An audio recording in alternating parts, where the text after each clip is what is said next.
शुभ सकाळ. चला तर व्हिडिओला सुरुवात करूया. आज खिडकी ओपन करताच खूप असा थंड वारा सुरू होताच हवेमध्ये आणि किचनमध्ये वळताच मग इकडे साबुदाणा टाकलेला होता रात्री भिजायला, कारण सकाळी टिफिनवर द्यायचं होतं साबुदाणा खिचडी. तर इकडे शेंगदाणे वगैरे मी बारीक करून घेते आणि शेंगदाणे बारीक करायसाठी लाईट हवी.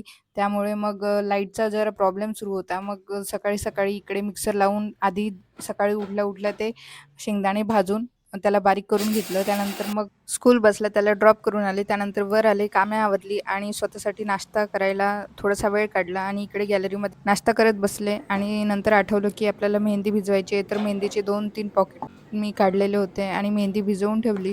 तितक्या वेळात मग मेहंदी ती भिजणार आणि मग डोक्याला, केसांना मेहंदी लावायची. जेवणामध्ये मटकीची उसळ, पोळी आणि कढी असं छान असं साधं जेवण होतं. त्यानंतर दोघांसाठी जेवण वाढवून घेतलं आणि दोघेही जेवण करायला आज किचनमध्ये बसलो, कारण की लाईट नव्हती. किचनकडे गॅलरी असल्यामुळे खिडकीतून गारवा येतो आणि छान असं थंड वातावरण